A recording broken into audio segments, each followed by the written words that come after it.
Blog Talk Radio.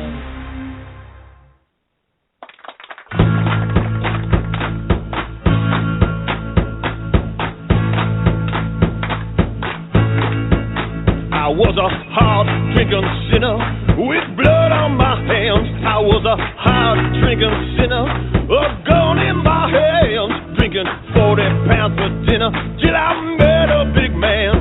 And the man said, how do we do? How do we do? How do we do? How do we do? How do we do? How do we do? Well, I feel like reborn.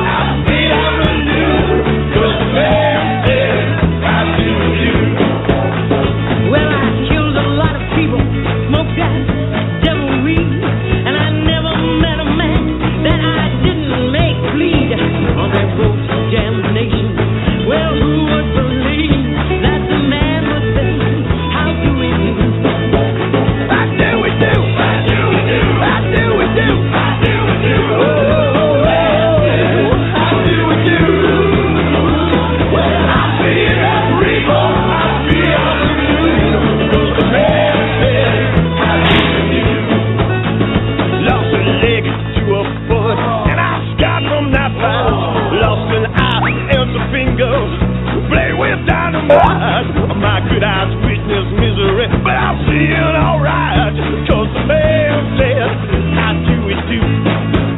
How do we do? How do we do? How do we do? How do we do? How do we do? Well, I'm feeling reborn, I'm feeling new, cause the man said, how do we do?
Freaks out there. This is Ryan. And this is Holly. What is up? I am up to nothing. I was sitting here taking a selfie, actually, to be honest with you. Yeah, well, you do that a lot. You're like some kind of like selfie addiction. It's like, and it's like, they're cool, they look good. And you have to make your eyes look really blue when you take your selfies. I'm like, how the fuck do you do that? How the hell? It's like, damn, you have like a blue eye filter on your phone or something. No. Shit. Well, I actually don't. That's the color of my eyes. Well, I know your eyes are blue, but they're like super blue when you fucking take those selfie pictures of yours. You know? Well, usually when if I take them, I will put a filter on it, but it's not to enhance my eyes at all. It just when you take one about 50 times a day, yeah. Hey, listen, I'm not against selfies at all, and there's a reason for that, and everybody who knows knows. You shut up, Ryan. Anyway. I take shelfies. I actually take pictures of shelves. And here, a shelfie. Get it? A shelfie? Bad joke of the day. Bad joke of the day. That was pretty fucking stupid. So You're so funny, Ron. Yes, I know. No, but seriously, yeah, I understand people have mental issues, but I'm not one of them. I just used to be 300 pounds, and I'm quite happy with who I am today. So thank you. Selfies are okay. Hot. H-O-T-T. Well, thank you. I like to think of it H-A-W-T. Hot. Hot. That's right. H-O-T-T-I-E. Hottie with body. I was really tired today before the show started, around 3 or 4 o'clock in the afternoon. I got off of work. Of course, I don't go home before the show starts and do the show from the office. So I'm like, I got to wake myself up. So I decided to get an iced Trenta coffee from Starbucks with extra cream and extra sugar. Yeah, that plan backfired because I'm like, yeah! Oh, my God. Well, you're on a sugar high. Well, you're on a sugar high, but when you crash... That's right. I'm going to crash and burn. Just like me, I've drunk oh my God, I've drank 5 cups of coffee today, and my heart, I've been having that was my mean green disease. That's the reason I said, yeah, palpitations. Well, I was glad you were talking I do that though, I can't eat chocolate, or it messes with my heart for some reason. Which you gotta be careful. That shit, I used to have a fucking heart attack on the show. I mean, it would be a show with nobody would forget, but not quite the show I want to have. We want ratings, but not like that. Well, hopefully I'm pretty heart healthy anyway. On air. What? Yeah. Now I'm sure at one time. Yeah, I'm sure at one time I wasn't as heart healthy as I am now. So, but yeah, anywho. Yeah. Cindy Lou Who? Yeah. Down in Whoville? Yes. We have a big show tonight, don't we? We do. We have a freaking awesome show tonight. We actually have Miss Luann Jolly. And listen, her last name is Jolly. And I made sure because I did not want to mispronounce it because originally that's what she would have said. Oh, God. So, Luann, I know you're listening. Ron wanted to call it Jolie, which, Jolie would have been eccentric. Jolie. It's got a little international flavor to it. It's okay, Jolly's cool, too. Holly Jolly. It's a Holly Jolly show. Woo, literally. Well, that's exactly how Luann said it. She said, it's pronounced like Holly Jolly Christmas. This is the only time of the year my name gets recognized. Like a holly tree, holly bush. That's right, because Ryan gets recognized all throughout the year. Never. So, Holly is a cool name. I like that. Holly Jolly Christmas. Deck the boughs with boughs of holly. God damn, I can't even talk tonight. Coffee's gone through my head. I think it was spiked or something. Oh. Mm-hmm. That cabin fever up in this bitch. Oh, yeah. It's supposed to snow up here, in the next couple of days. Oh, it's shit. It's all cold, but nothing's going to happen around here because this place sucks. For snow, anyway. I'm over snow. When, one good snow, if it snowed around Christmas, I'd be over it and ready to move on. But that's not the case because, when it gets into January, February. You're in the wrong place to be over snow. Yeah, I know. November, I'm over snow. It's just fucking starting. Not even winter yet. It snowed here in October, so yeah. Yeah. I was surprised at that. You got snow in October. That's kind of freaky. Well, that's how it is. Here in the snow in October. Here in the ass end of Virginia, we get snow early.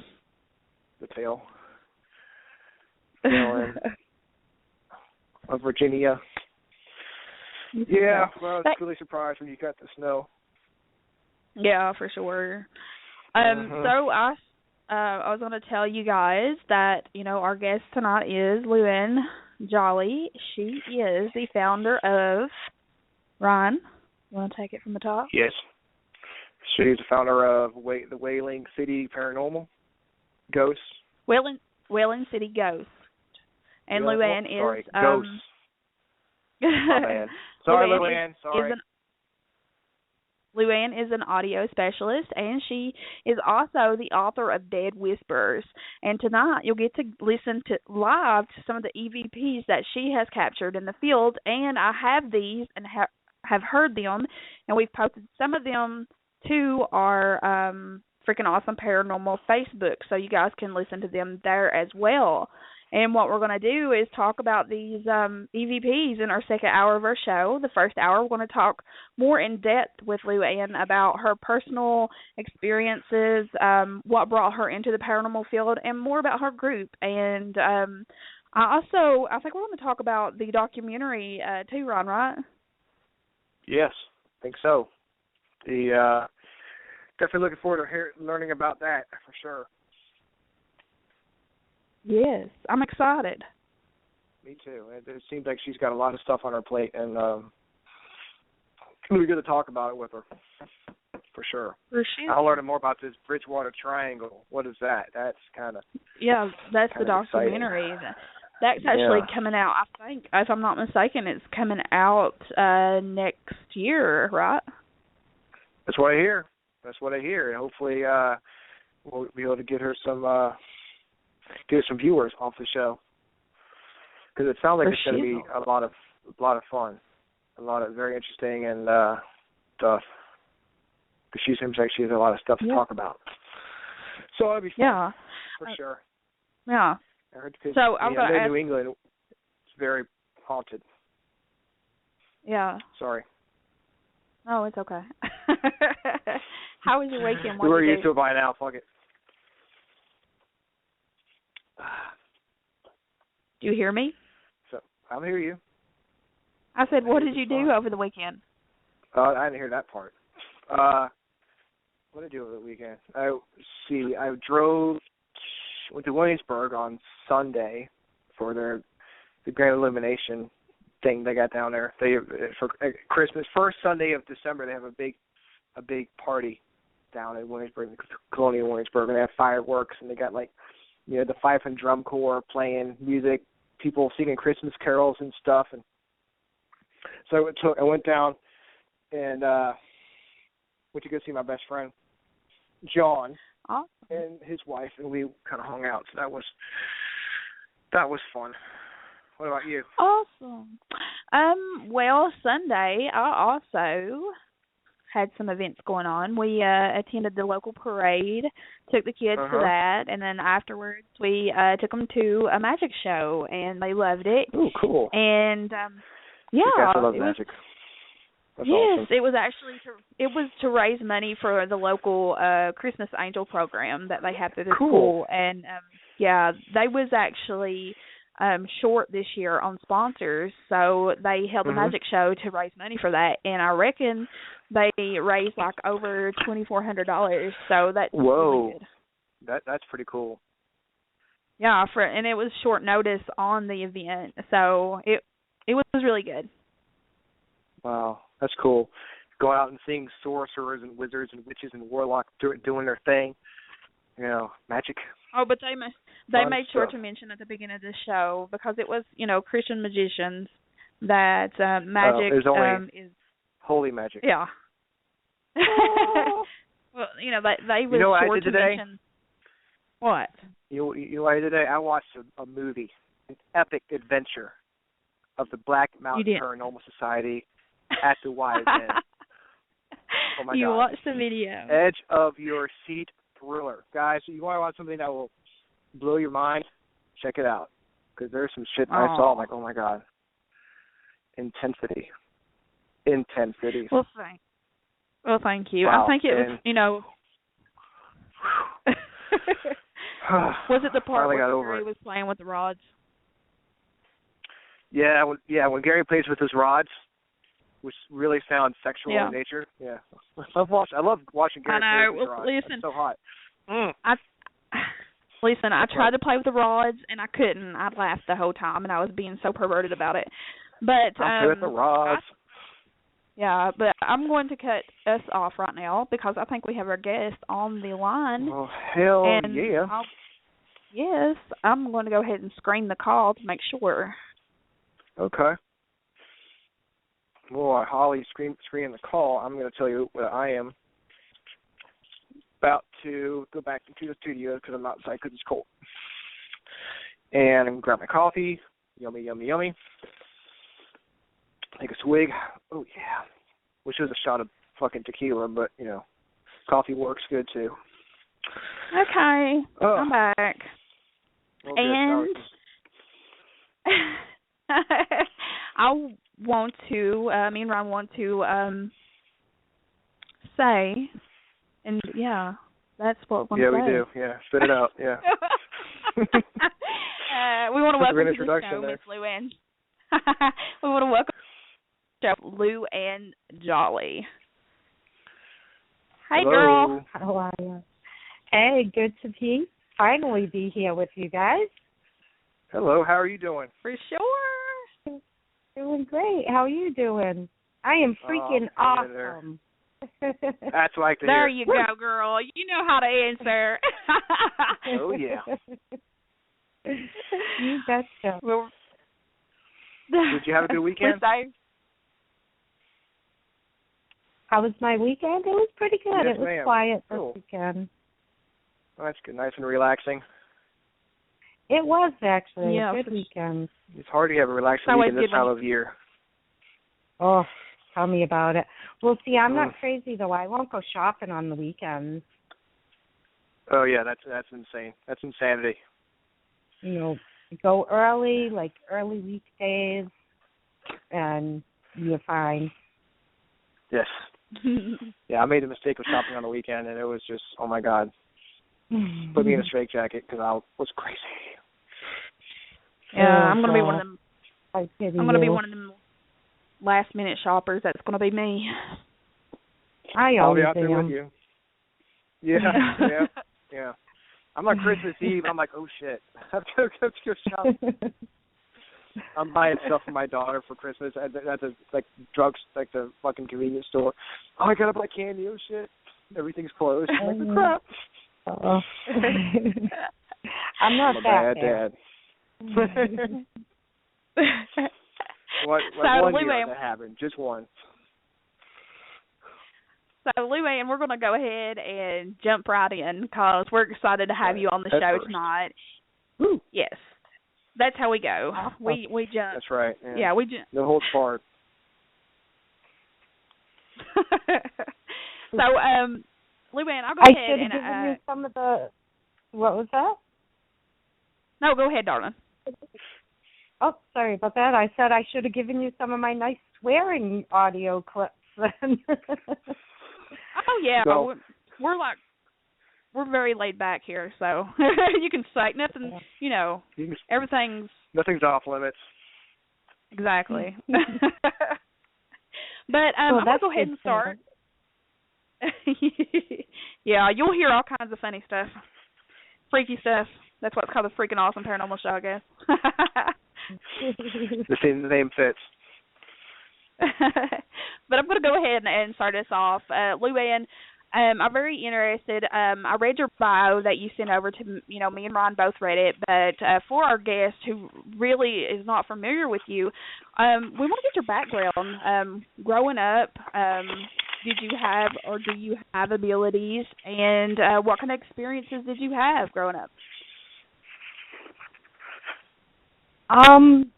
That's hard to put in a nutshell because there was a lot going on, and it changed kind of the way that I look at paranormal research nowadays, looking back on my history, because there's a lot of factors in, I like to think that there are a larger group of people than just me that have repeat experiences, because I did give you some of the examples of the audio clips, but these ghosts just love me for some reason, negative, positive, you name it.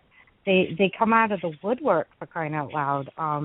But as a child, it was pretty rough. I had a lot of confusing things going on in early childhood. For one, I have a very vivid past life memory that I still remember to this day, and I was just a kid inside of a classroom in a school that actually exists in like a town over from where I grew up. And I had never seen it until, maybe when I was about 4 or 5 years old, we actually go by the school. And I said, that's my school. I'd go to that school. And my parents just kept up and down disagreeing that it was not even possible for me to go to that school because it was in a different town from where I lived. And at that point in my life, I hadn't actually entered school yet. It was still preschool. So that's kind of confusing, along with, it was very hard to pinpoint, but there were a lot of precognitive dreams going on, which that I still do that to this day. But I look at that and I say, is that what attracted, an entity into my life? Because by the time I was 8 years old, I was being physically attacked by something of what I consider a darker nature. And it actually stayed with me for 22 years of my early childhood into adulthood. I was 30 when I actually found the right person who told me that I could get rid of that, because up until then, before it had actually started affecting my children, it was pretty much a secret that I didn't tell anyone. Back in the day, the paranormal was looked at in a completely different way. People didn't talk about it. They didn't have investigators come to their houses to see if there were ghosts there. It was, if people believed in ghosts, they were crazy. That was how people used to look at things, and it's only recently, maybe the past 15 years, maybe, that things have changed the way that, not everyone, there are still people out there that are like, paranormal, okay, you guys are crazy. But, a lot more people have opened up their minds to more possibilities now. What do you think that is? That things have changed so much in the past 15 years? People are, for one, looking for some type of spirituality, because we don't really have that scheduled church in our lives anymore. You've kind of taken God out of, the country. And so people are looking at different types of spirituality now, and a lot of those different types of spirituality accept the paranormal as part of life. Yeah. And we have the TV shows. They're. I feel like the TV shows are kind of double-edged swords, because a lot of them are doing things that, the people who are really doing research out here frown upon. Such as faking things, and there's been a couple of shows that really just play it up so dramatically and stuff like that. Yeah. So, you've got that side of it, but a lot of people are watching those shows, and it is making them wonder, at least. So we've got the good and the bad to those. Well, it's opening up, people looking for answers and stuff. That helps us a lot, too. People won't be so scared to come out and admit that, hey, I do have special abilities and I'm not weird, Well, that's the thing. A lot more people are coming out with that. I don't really think that, like, the abilities that I have are anything controllable. I also, I look at certain physiological things in humans too, and even our interview is a little bit different, because I want to know about health issues, which sometimes can, there are certain health issues out there that can make you hallucinate, etc. Certain medications that people can take, but I've come to look at a birth defect that I was born with as maybe a possible factor that plays into the fact that ghosts just love me. That came later, because when back in the day, when we're going back to the ancient history, and I had that negative entity, I had so many bad, frightening experiences that I wanted to just get rid of that part of my life. And I thought once I got rid of that one nasty one, that it was all going to stop. And it didn't, you know. So then it's like I'm trying to find reasons for this. You know, I interviewed hundreds of people, and it's such a big picture, but there is a large group of people out there who are just like me, that spirit's just the door, and they're always going to be around these people. And I think that this group of people, it's important to study them, because I think you'll figure something out. Yeah. It sounds like you're a beacon of light, and they're attracted to it. Well, I'm more like a guinea pig. I threw myself into the field to see what would happen, and it keeps happening. You know, if we are in a truly haunted spot, they usually engage with my team and I. Luann, I want to mention this. You know, you talk about it seems like spirits are attracted to you, and Ryan said you're kind of like a light to spirits. You know, I started awakening about 2 years ago. Not only that, I work with a bunch of different people from different religions, and I actually work with psychic kids too. And this is one of the things that I explain to the kids and, you know, adults as well. But when you're psychically open like that, you tend to be like a beacon of light for spirits. So, you know, being open psychically, it's part of that.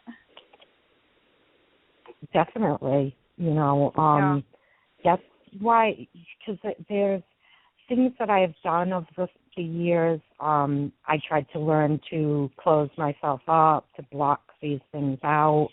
And, you know, I would walk into a historic building and see a ghost, you know. They would just present themselves to me, you know. I had a really great experience with a female ghost in a historic estate building, and it made me start to look at it differently. You know, if I can't shut it off, then what is it? You know, because those types of methods don't really work for me. I can shut myself down tighter than Fort Knox, and things still come through into my life sometimes, you know. I kind of begin to take it with a grain of salt. You know, sometimes they are negative, and I know how to deal with them, so I just do what I have to do, and I go on with my life, and I don't let it affect my living that much, you know, because then it would be a negative thing. But for me, I have this weird problem with my spine, and I have a lot of different very weird symptoms from it. You know, I've actually electrocuted myself, like just, you know, going along doing something, or, you know, housework, whatever, or working, and all of a sudden it feels like I stuck my finger in a light socket. So I think for me, in particular, there's control issues. I think when my spine actually hits like the right nerve, say, I become a beacon, and I can't help it. I really just can't. And, you know, there are a lot of people out there who can practice shielding and closing and opening. To me, it's just one of those cases where I'm not capable. You know, I'd love to learn to be able to control that aspect of myself, but I just can't. So that's why I'm here in the field. You know, I may as well use this for something. Yeah, that's true. Exactly. You know, tell me about the first. Sorry, go ahead. No, I was just going to say real quick. You know, you said that, you know, you can't control it. When it happens, and I kind of know a little something about that, because when I started awakening, along came the hot hands. My hands actually heat up when there's a spirit around, or, you know, I'm still trying to look into that and trying to learn what's going on. But for a lot of people have told me that, you know, it's traits of a healer. So I definitely know, because there'll be moments like today, all through the day, my hands have been heating up, like, and it's not just like you've been holding your palms together. It's extreme heat, and it's been happening in my feet as well. So it's definitely different. I don't know what you're saying. Heard that before about the hot hands. Yeah. Or I've read it, or that just rang a little bell in my head. Yeah. Interesting. A lot of people get that's wild. symptoms when they come in contact with spirits. For me, I tingle. I kind of feel like there's almost like pins and needles on my skin. And a negative spirit, I react completely differently to. It feels like something nasty is just touching my throat, and you want to like crunch your neck down into your shoulder. Right. Wow. Can you tell me about the first time you saw a ghost? I mean, did you know it was a spirit, or was it just like, how did it feel? How old were you when you first experienced like a paranormal activity? Well, the first time that I experienced paranormal activity, I never actually saw that entity. And that I think part of the mind game. And have been. Whoa. There were many times when there was physical evidence. Oh, we're having issues. Yeah. What was that? We are having big issues. We're having issues. No, there's a voice coming up underneath you there, Luann. I saw I heard something coming through. Oh, definitely. Bigger than shit. This tends to happen. So it began. Yet again. On the Freakin Paranormal show. They for all y'all listening. Yeah, definitely. And that sounded... Okay, go ahead. Sorry. Yeah. Yeah? Okay. Geez, now I forgot. What was I talking about? Oh, well, that first entity. Oh, what a joy. That particular thing, I kind of put it into a category called negative energy feeder. So what it wanted to do was get me as frightened as it possibly could, and knowing the type of child that I was and things about me, I think it kind of knew that to remain invisible would be more scary to me, because if you give me a face, I'm going to fight it, because, all through my life, I fought this thing to the point where I couldn't see anyone. I was completely exhausted. I've been clotheslined by the thing trying to get away. I was tossed from, trying to run away again, and that's another part of where it's not sleep paralysis. When you are able to move to the point where, you've flung your bedclothes across the room and things like that, it was just, it really was a mind game with this thing, because it would play little games, wake me up by walking back and forth across the bottom of my bed and leaving behind footprints, things like that, just, little things. I went a long time with that thing, and there were many, many instances. And the funny thing, it wasn't until I was probably in my late 20s when I realized there was more going on than meets the eye, because there were the little haunted things that happened sometimes too. I would hear my name being called. Things would go missing and then show up in completely obvious places. Like the time my necklace showed up hanging on my chandelier. I walk in the house, turn on the light, there's my necklace hanging off the chandelier. How did it get there? I don't know. My sons were too small to actually reach it, so I know they didn't play any part in that. And probably one of the things that changed where I was at, because it's hard to grow up like that. It's hard to stress to someone who has never had a negative paranormal experience how frightening it can be, and to grow up like that for years and, be plagued by something that you don't understand and you can't talk about to anyone.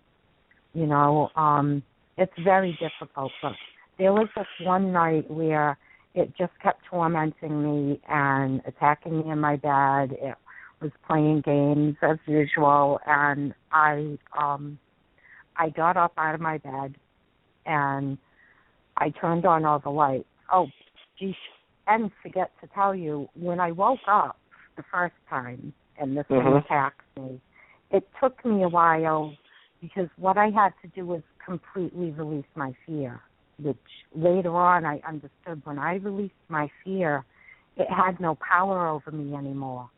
I never understood that until someone actually told me that we living humans have more power than any of these entities.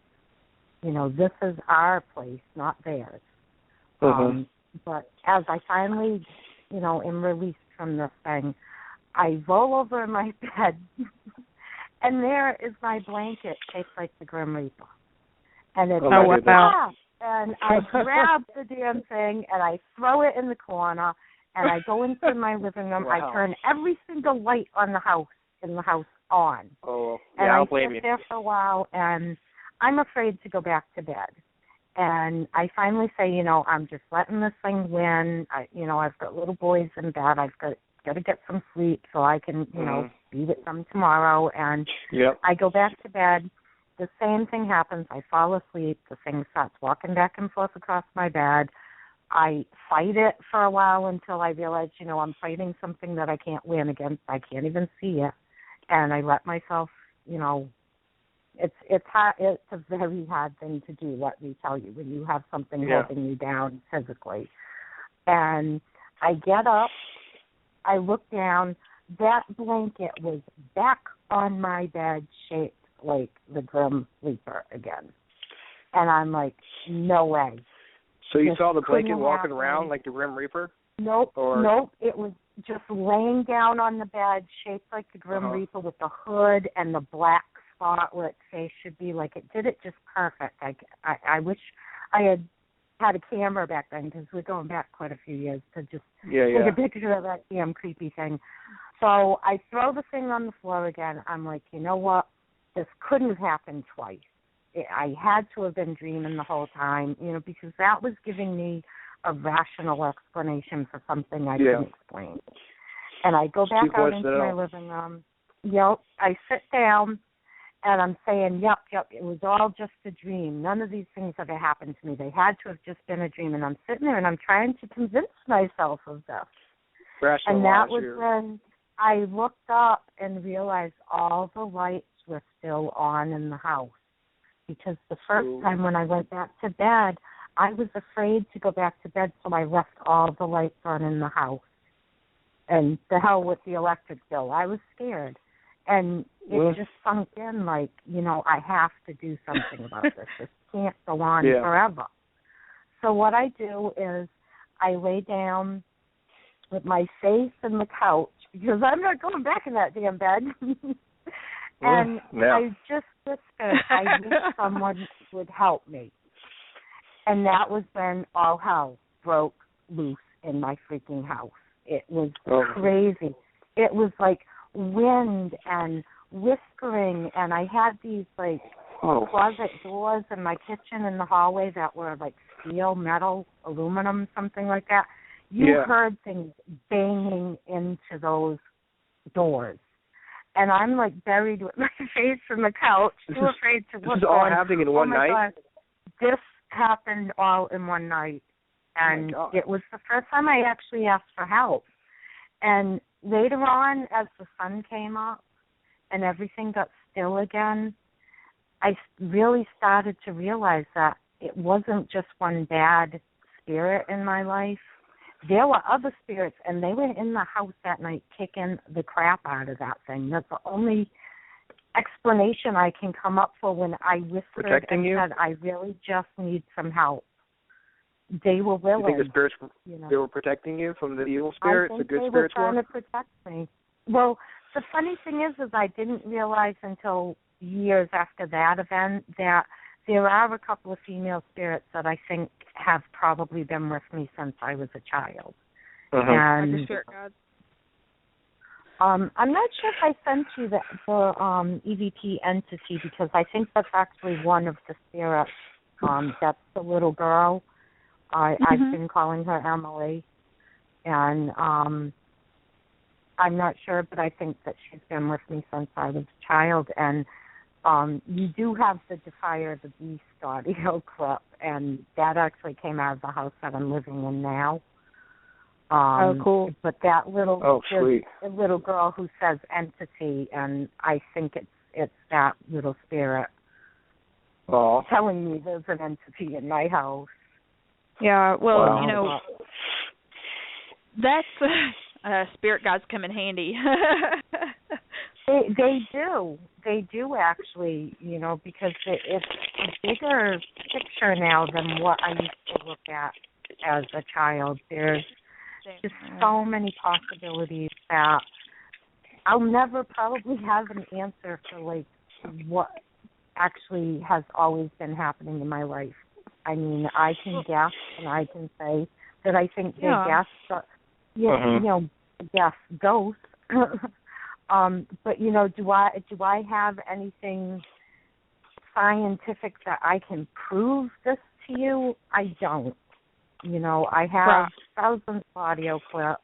I have, you know, tons of personal experiences, but, you know, for most people, they want more than that. You know, but the thing is, we won't know the answer until after we cross over. There's no definitive answer until after. Well, I've kind of done that too, so. But yeah, I did actually have a near-death experience when I was 15. Well, I think we need to hear about that. Oh, geesh, more stories. Ugh. Well, it's funny because at the point in my life where I was at 15, I was just a dumb kid. So to understand what having that near-death experience really meant didn't come until later, and it was actually the same person that helped me to understand that I had always had the power to get rid of that entity. He was the one who made me understand that what had happened during that near-death experience was actually a great thing. It was a blessing, you know, because I had actually met with foul play, and I unfortunately was found on the side of the road dead like a Ford. And the funny thing is like some miracles happened that night for me, because the first one was that I'm on the side of the road where no one can really see me. But I guess the wind was blowing right as a paramedic on his way home was driving by. And he saw my clothing move in the wind. So he stopped to investigate. And it was basically that one little thing, the wind blowing my clothes, that made him stop. So right there, to me, that's a miracle. Something was looking out for you that night, very for sure. Yep, you know, I think so, too, because I've had quite a few scrapes, let me tell you. But I do have great protection. I love them. And, you know, in the process of being dead, I was not, well, the funny thing is like, you don't know you're dead, okay, because I had no clue. I had a body that I perceived, and I was just in a place, a long hallway, long blue curtains hanging on the sides, and it was dark and scary. It was inside of a building. I know that much, like a long hallway, and everything seemed kind of gray. And I keep walking, and I'm really scared, and I don't know where I am. I'm lost. Where are the people I was with? What, you know, what happened? And I kept walking, and up ahead, behind the door, I saw that there was some light. So, you know, that's where I'm going. I'm going to the light, and I'm going to find my way out of this place. Yeah. So I get to the end of the hall, and I open up the door, and it's this room with this beautiful gold light shining in through the window. And I look down, and I notice that there's a bed there, and I can't tell you if it was a real voice that I heard or if it was a voice inside of my mind. But I knew that I needed to go lay down in the bed and go to sleep because everything was going to be okay. And that's exactly what I did. And I woke up in the hospital after Oh, wow. I went and laid down and, and I didn't realize it, but, that was like being saved, like being told it's not your time, go lay down. A lot of people say that was the light of God. Awesome. Could very well be. Wow. I can pity the ghosts, especially the ones who were taken out suddenly. They don't know what happened to them. They're out there and they're scared just like I was. Oh, yeah. Definitely. It's a hard thing, a lot of people think, being in the paranormal field is entertainment, but we work hard and we're dealing with, a human element that a lot of people don't deal with, and death is a hard thing to deal with. There are loved ones involved. Yes, for sure. That's true. You've mentioned it a lot, Luann, and I definitely agree 100%. Getting into this field, people, they've watched a lot of TV. I mean, I did too. I've watched a lot of TV, but until you've been through your own personal experiences with the paranormal, I don't think it's until then you really understand. No, that's the thing, and a lot of people don't understand the negative because a lot of people really don't believe in it. You can go up to 10 people, and those 10 people might believe in angels, or 8 out of 10 of them do, but those same people don't believe in the other side of the coin. And I try not to look at it in like a religious angels, demons. I kind of look at it more as a scientific thing, because in order to establish balance, you kind of have to have those two sides of the coin. Exactly. Balance out good and evil type of stuff. Like just the fact that there are tiny little wormholes around us all the time at any given moment and any given day. Right there, you've got the possibility of things from other dimensions coming in, and we can't claim to say that we know what kind of being comes from another dimension, because we don't live in that dimension. All of the rules of physics could be completely opposite of what they are here. Exactly. So maybe something that comes through from these other dimensions may seem negative to us, and it sure seemed negative to me when I went through it. But wherever they come from, what they're doing is normal. We just don't know. Exactly. Yeah, because. So, can you tell us about your team, the Wheeling City Ghosts? I love my team. They're great. When I actually finally said that I was going to jump into the field and just do this because I apparently couldn't get away from the field, I actually applied to a couple of teams that I had found in the area, and going back a few years, teams were everywhere. Nowadays you can walk out of your door and trip over 3 or 4 teams. But back then they were far and few between. And no one even wrote back to say that they didn't have an opening. And I took it as, well, maybe it's because I'm a woman. So I started trying people out, and for quite a while, Wheeling City Ghost was an all-female team. And I felt like I was giving women out there a chance to be in the paranormal if they wanted to. And it started out with just Gabrielle Lawson, and we added Crystal Korea later on. And we had some adventures out there, I have to say, because it was a learning experience, and we were taking real scientific knowledge from Gabby, who is a chemist, and trying to take it and apply it in the paranormal field. And it's great to have science, but in a laboratory, you can always control the conditions, and we're always still to this day, and we've been together almost 11 years now.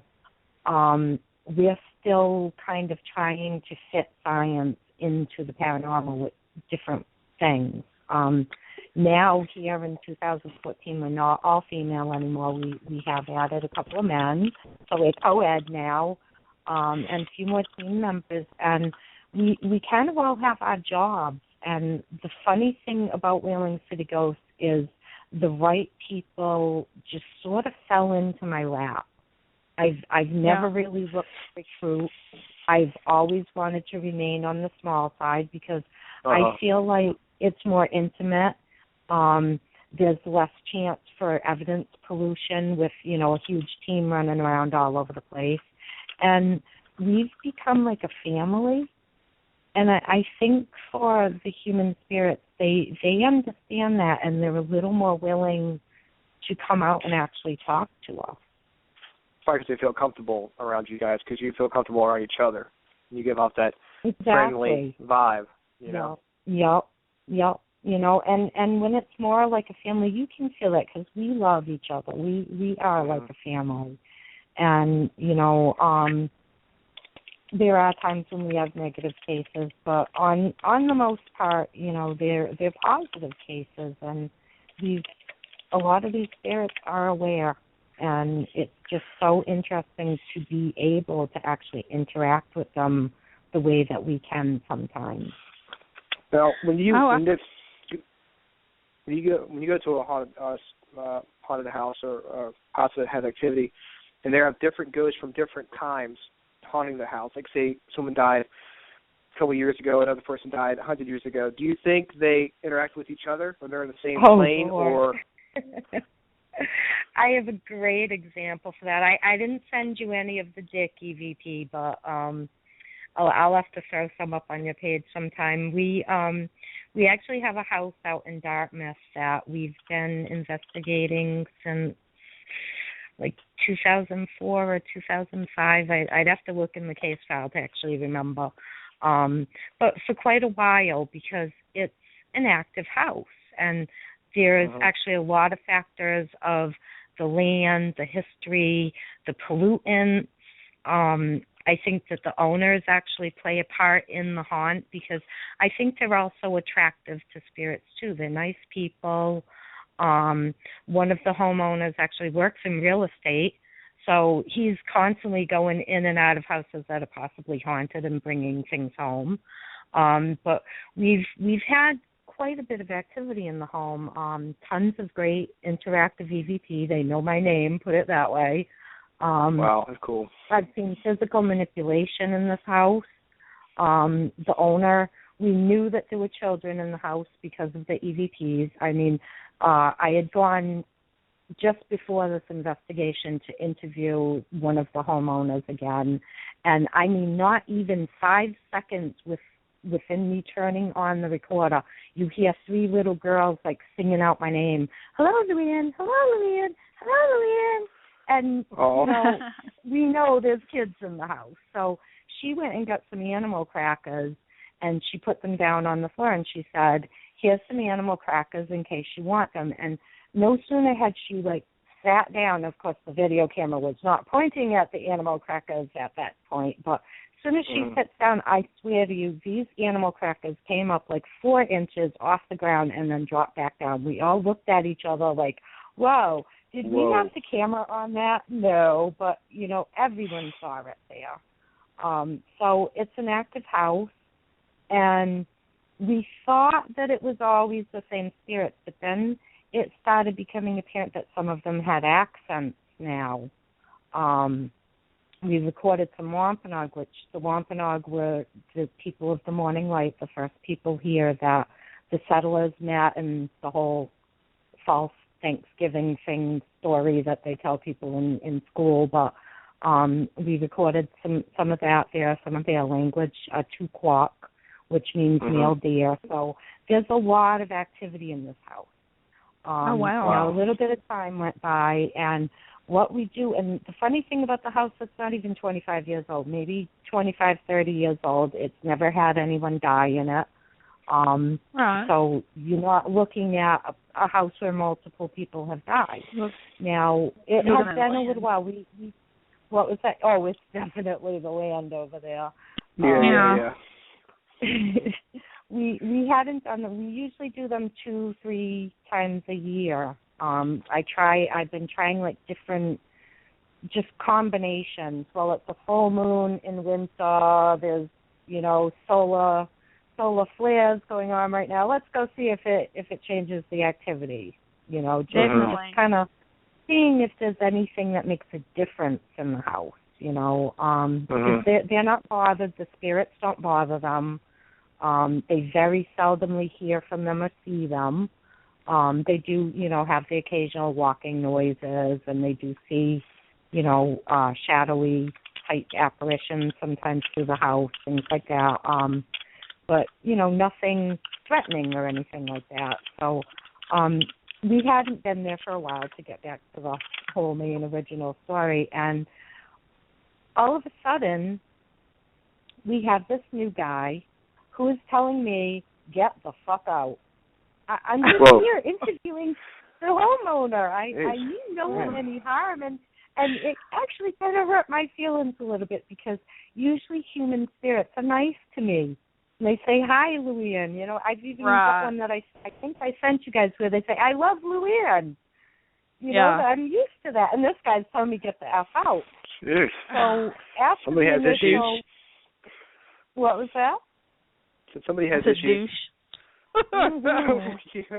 Well, I understood it later, and in the recording a little bit later on, there's this new voice, and he's deep and dark, Dick. And I'm like, oh, well, hello, Dick. I guess you're the guy who wants me to get the F out, huh? Oh, sure. So we go back to do the official investigation, and the first thing that made me know that these guys are interacting with each other and they know about each other is one of the spirits tells me, you're not supposed to be down here. Dick sent you along. And that's like just how he said it. It was just like that. Hey, Dick sent you along. He told you to get the heck out. So, you know, shortly after, I'm going through the recording, and I guess, like, maybe Dick was doing something that was aggravating them, or maybe because he called me a bitch, because he did. He said I was being a bitch about it. Yeah, I was trying to get the kids to come out and talk to us. I just called, hey, kids, it's okay to come out. And he says, I'm being a bitch about it. Well, I'm petting the dog, and I'm sitting there waiting. You know, we were actually taking a break, and I had the recorder still running. And you hear this guy, like, you can almost see him do the palm slap to the forehead. You hear him go, God, Dick, get out. Oh, like, man. Just so, like, I've had it with this guy, you know.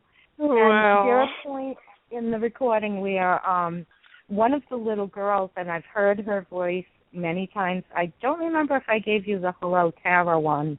That one's so cute, but that it's the same voice as Hello Tara. And she tries to say something. You hear a little voice go, I'll be at the, and then Dick comes in, let's go, and completely covers up whatever she was going to say. It's Dick thinks he's the boss. He's going to judge who's going to be there. Apparently. Jeez. Yeah, he's Dicko number one, I guess, in that house. But, you know, it was just so funny to hear the other ones, you know, like they've had enough of Dick. But after hearing this stuff, Dick is angry. Dick is dead. And he's not happy about it. And every time I walk into that house, I'm slapping him in the face with, guess what? I'm a paranormal investigator, and you're dead. You know, he probably was more recently deceased, and he needs that book from Beetlejuice Lab, handbook for the recently deceased. You know, because that handbook, I bring up funny. the issue. Yep. So I told him, you know, Dick, you don't ever have to talk to us if you don't want to. But if you ever need us, we're always here for you. You know, just pipe up. Nice I'll hear you, and I'll come and do whatever I can for you. Because what can a living person really do for the dead? Right. You be there and listen, try help them out if you can. Cross, You know. But if they don't want to cross, they're not. Right. Nothing you can do about it. No. Exactly. And we can't drag them kicking and screaming. Yep. We're at the top of the hour. We got to take our 10 o'clock break. When we come back, we'll be listening to your EVPs. You can tell us about your adventures in the Bridgeport Triangle. If you want to hear all about that. Oh, yeah, definitely. And I'm going to go ahead and give a shout out real quick because we have some really kick-ass fans out there, and we appreciate you guys very much. I am actually in chat tonight, so you guys stop by and chat with us. I'm in here with Paul Welch from Badass Spirit Outlaws, and we're giving them a shout out tonight. Yeah, in case anyone didn't, we do give shout outs to people who do like and share our page and let us know that they did so because, we appreciate it very much. We're all in this together, Paranormal Unity. And, with that being said, thank you again, Paul and Badass Spirit Outlaws, and we'll be right back. Tis the season to get your readings by Deacon Christina Rake. Christina has freaky psychic medium gifts, very specific information like names, nicknames, pets' names, and even what you did at your loved one's funeral when you were alone. Christina is only doing readings for the Christmas season. She does readings only from time to time to raise money for the church she plans to start. Readings are via Skype or in person. She asks for a $45 donation for a half-an-hour reading. An email reading is $20, in which she can send a picture of a loved one and she'd write a bit about them, or you can ask a question and she'd answer. You can have two people in a reading if you'd like to team up and share expenses with a friend or family member who also knows the deceased. She also offers gift certificates for Christmas. Christina also offers blessed religious objects for donations, exorcist medals and crosses, St. Michael jewelry, even holy water. She also has a collection of excellent talks from angels and demons to the top 5 killers we all have in our head to why the Bible says it's okay to be paranormal, psychic, and medium. You can email her at myoldcatholic@gmail.com for more information or for a catalog of items.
Okay, we're back. Hi. Welcome. Ready to rock and roll. Have a little Christmas song for you guys to bring out the spirit. That's good. Definitely. So we're back with Luann Jolly. We are having a freaking awesome time. That's what we're doing. Yeah, for sure. Oh, we keep interrupting each other. We get so excited. Yes, we can't help it. Sorry. That's okay. It's good to get excited. That's what life is about. You know, you're either on this side getting excited and living the best life you can, or you're on the other side talking to a recorder, you know? True, so, yeah. Yes, enjoy it and love each other and all that good hippie stuff. All that junk. And I should say hippie stuff, but, you know. Get naked, you know? Yeah. There we go, too. Shoot. This is a freaking most people out there don't mind getting naked. No, I mean, sweet. If somebody looks in your windows, paranormal party. If somebody looks in your windows and they see your naked ass running around the house, joke's on them, right? That's what I say. Right. Oh, I hope they're looking in at my Christmas tree. Although I don't run around the house naked. There's too many ghosts around here. They're probably like checking me out. And I have actually had that happen. I will tell you about that one. Yeah. Horny ghosts. I've got one for you checking too. You out. Oh, he was not a very nice ghost. I did not like having him in my house. And I think I got like 2 for the price of 1 on that one because oh, Lord. We have this radio station around here that has a paranormal show, and every year they do the big Bridgewater Triangle show, which the Bridgewater Triangle, you know, probably a lot of people don't know about it because it's an area here in Massachusetts, and it goes from Abington, which is a town on the north side of Massachusetts, down to Rehoboth, which would be the southwestern corner of the triangle. And then over to the southeastern corner is the town of Freetown, and then back up to Abington. It's about 200 square miles. And there's a lot of reports of paranormal activity, not just ghostly, but that is rampant in this area. You know, but there's a lot of UFO reports. There are Bigfoot reports. There has been black dog reports, Thunderbird reports. I mean, a lot. Do you know why this is all happening? You know, why there's so many reports in this particular part of where you live? That is this particular place right near on the edge of the triangle myself, and I investigate in and out of it, of course. But yeah, it's just strange. I don't really do the UFO or the cryptozoology part. I'm a ghost gal. That's my thing. But you know, it just is a very strange area. But we were helping these friends of mine out who run this radio show, and we actually went out into the Freetown State Forest that night. And the Freetown State Forest itself is pretty infamous for quite a bit of crime. There was a 15-year-old teenager who was found tied to a tree, dead. You know, several people have been found shot dead out there. You know, there's tons of bodies that have been dredged out of this really deep pit that they call the Ledge. And it's a really deep water body that it's there. It's the aftermath of when a quarry had operated there, you know, years ago. So this is part of the Bridgeport Triangle, the Cape Town Forest? The Freetown State Forest is on the southeastern corner of the Bridgewater Triangle. So, yes, it is definitely part of the Bridgewater Triangle. Do you think the triangle is responsible for all the evil that's going on in that particular location? Like maybe people just go crazy when they get in that, when they get there? Because there's a lot of other things going on here too, and it's one of those cases. What came first, the chicken or the egg? Was something negative there already that drove people to do things, or is it just the fact that this particular body of land, which encompasses thousands of acres, was it just the right distance between large cities where, hey, people can go dump bodies? It's kind of hard to say for sure. But there are a lot of extenuating circumstances in this area too. But probably the most famous thing that ever happened in the Freetown State Forest were the cult murders. There was a cult during the 70s into the early 80s that operated here in Fall River, New Bedford, Mass. And they were mostly pimps and prostitutes. They were self-stylized Satanists, I guess you could say. They held rituals in the state forest, and the ritualistic killing of the women didn't actually happen in the forest. These murders took place at other locations, and the bodies were dumped at other places. But they were performing rituals in the forest. They were mutilating animals and calves.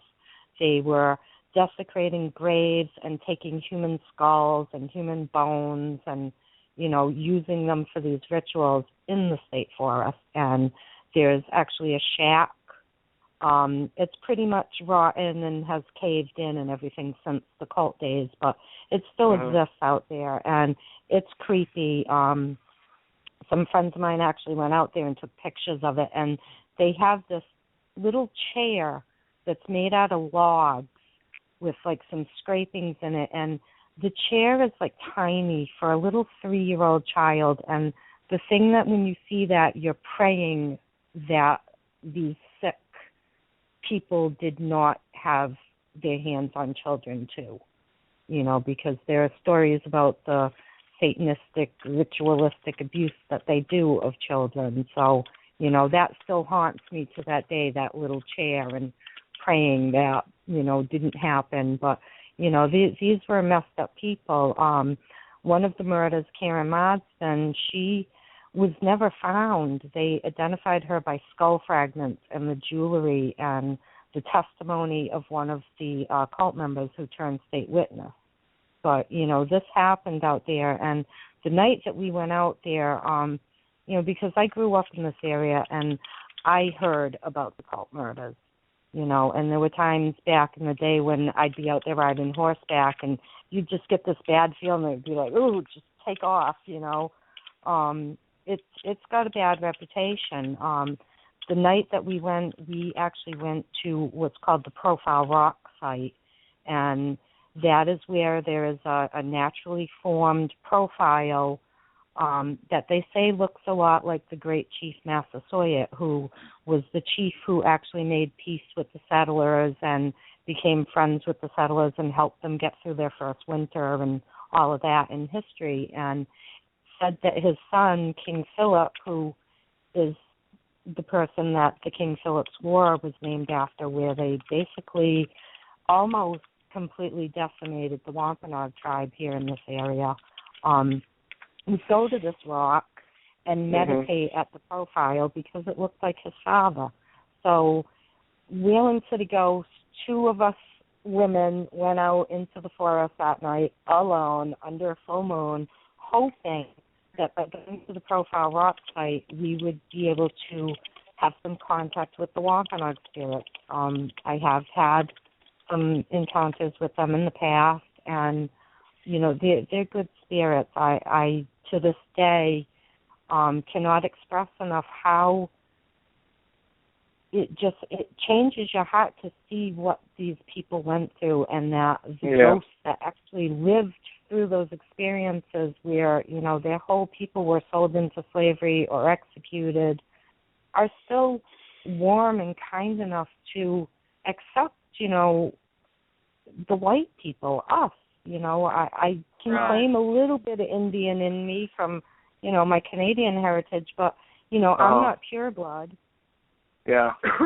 So, if anything, I look more like an enemy than a friend. Well, it's because they're not holding a grudge, I guess, and not holding it against you. Well, but did not.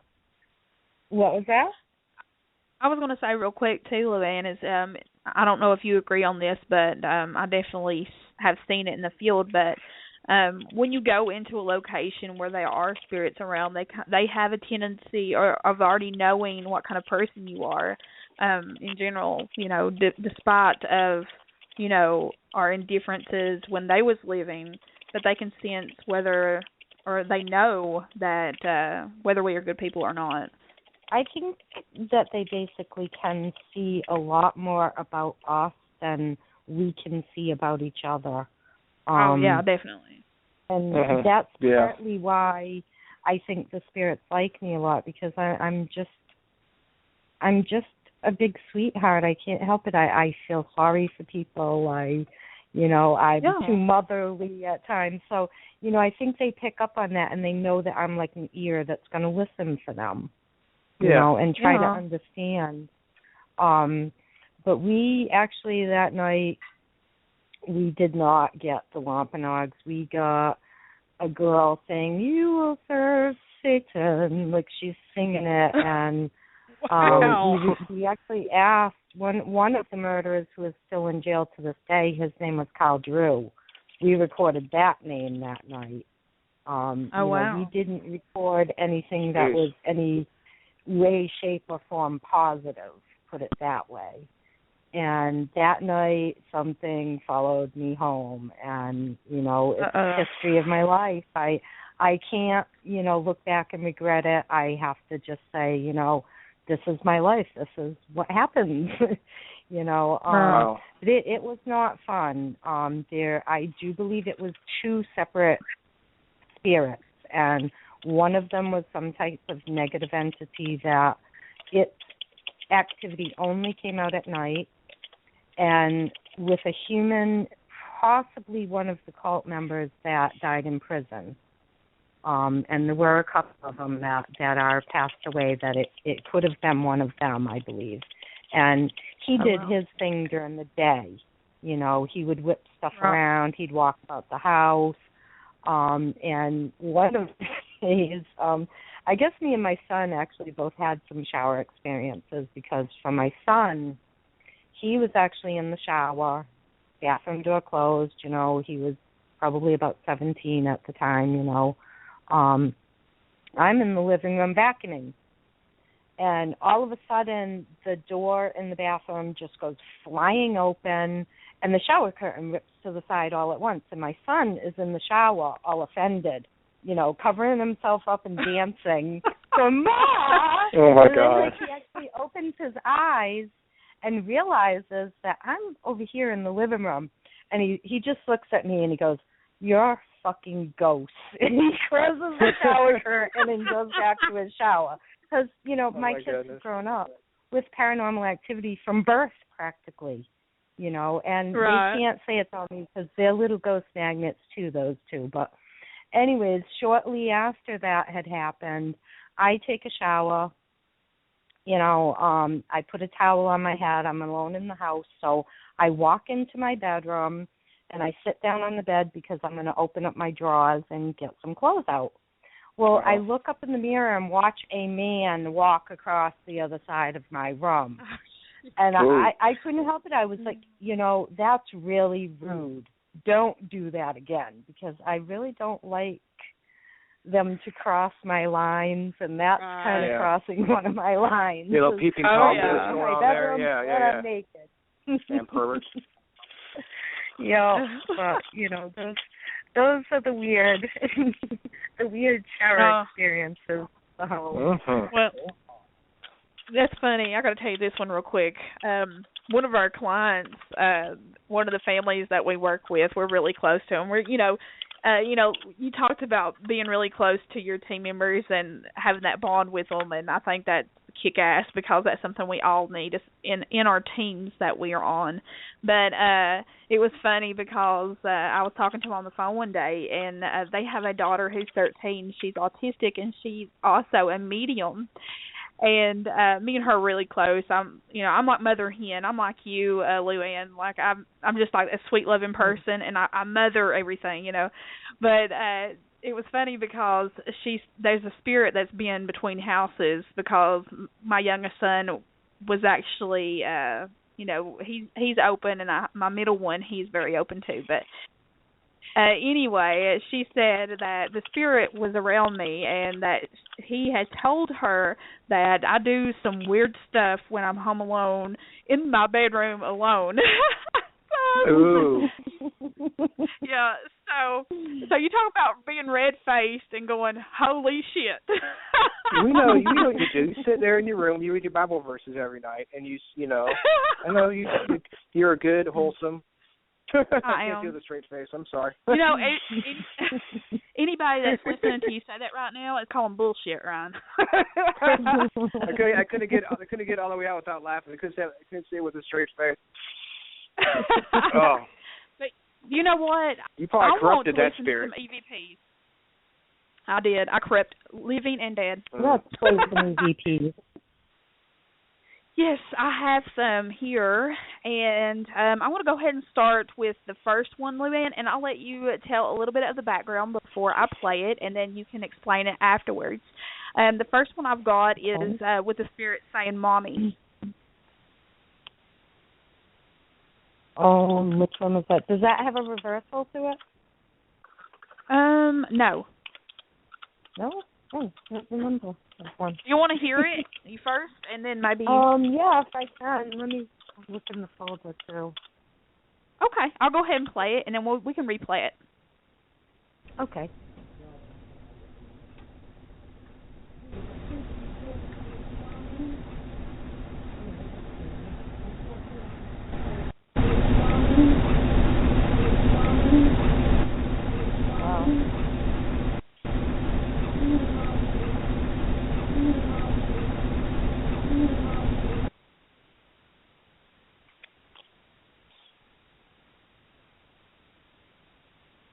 Okay. Wow.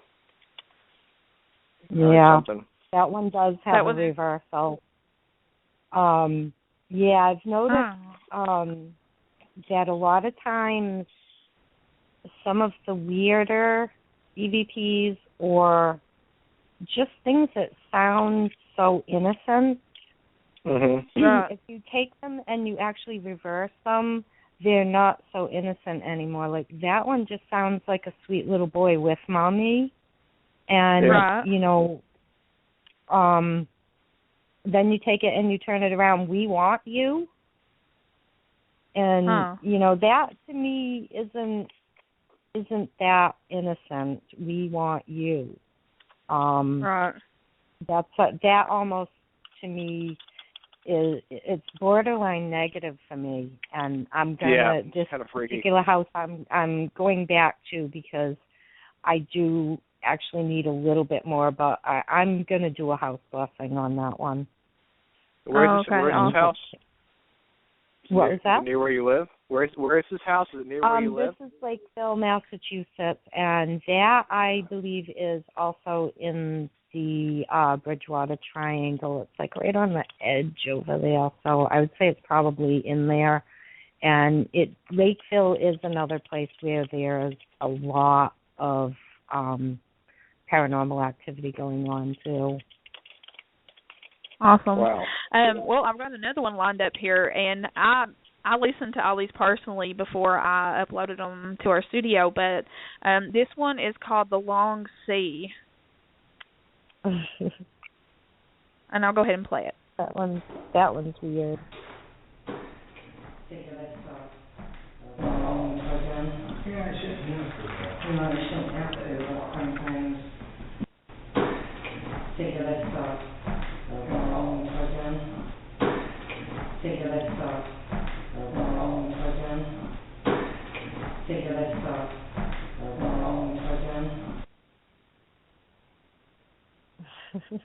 Yeah, I still don't know what that one means.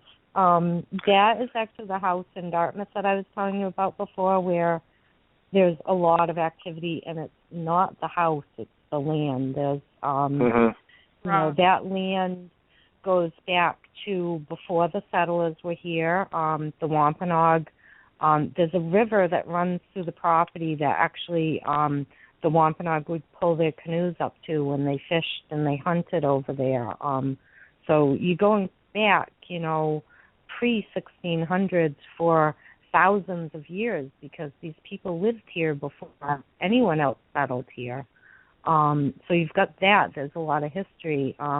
Then the settlers came, and Dartmouth was actually the first purchase, well, one of the first purchases of land. And that big landmass that the settlers bought encompasses a ton of towns. There's New Bedford, a city. Acushnet was part of that. That's a close-by town. Dartmouth, parts of Westport. So it's a big landmass that they bought, and then they moved in. And then they decided they didn't like living with those darn savages and decided it was time to kill them all off so that they could have the land. And this all happened on top of that land. Then, go forward a little bit, and somebody dumped some pretty nasty chemicals right near this house. And before those houses were built, the land around there was actually an area called the Superfund site where they are cleaning those chemicals out of the land. And you're not going to tell me they got them all. And one thing that's rampant around here, and it's part of the reason why we're doing the Acushnet River project that I talked about on the event page. There's PCBs all over the place around here, and lead and cadmium and mercury. And the funny thing about a PCB, read up on them sometime. They're polychlorinated biphenyls by name. And what they were used for, and this area was rampant with textile mills and factories at the turn of the century. They used them to kind of like lubricate some of the machines. They're like for hydraulic machines. They're nasty little chemical because they have a long life, and you can leave them somewhere and they'll sit dormant. And all you need is a little charge, a lightning strike, some static electricity. And those PCBs, guess what they do? They emit negative and positive electric charges. Tell me that is not an energy source for spirits. Why is that house so haunted? Why do new ghosts keep coming? Because there's an energy source there. And they can manipulate themselves much better. That's very what. But the thing, I don't know what that particular expression means. I can see the long sea. I don't know, but there were actually many, whaling captains who lived in Dartmouth, so it may possibly turn into something like that. We're always researching because as we research, we find more. You've got to keep digging. Yeah. It's puzzle pieces put together over time, for sure. We're detectives trying to put clues together. And the long sea might be a phrase whalers could have used back in the day. You never know. Because it's a bigger picture, though, and that's what we as paranormal researchers have to remember. It's not just science. That's a big part of it. But history is part of it, too, because there are times when, we come up with a full name and then we find him in history. John Jessup is a recent example of that. He's from the church that I shared one of the EVPs from, or Sarah Maria Cornell, that screamer EVP with those horrible screams. It took us 5 years to find out about her. And then the more that we put together, I actually think she's part of another haunt that is in a different building from where the screamer was recorded, because they're all talking about a book. Have the book, I'm fucking dead. Said in an Irish accent, which there were Irish workers in that particular building, and they're all talking about Marie. What did they call Sarah Maria Cornell? They called her Marie or Maria. They didn't call her Sarah. So, the more you keep digging, the more you find. And then it's a bigger picture because, you've got the science, you've got the readings, but you've also got the history. Well, we recorded this, and this history did happen. It just makes it a little more solid in my eyes. Yes, but, very, definitely. Yeah, that one I makes it more can't real. tell you what it means, but it's definitely interesting. Whoa. Yeah. And here is another one, and it's Hello, Tara. And I'll go ahead and play it. Hello, Tara. And guys, Yeah, and if these are not coming in clear for you guys to hear, I apologize. And you can find them on our Facebook because you can hear them much better when you play them, through your own computer there. So yeah, I'm going to go ahead. Definitely. But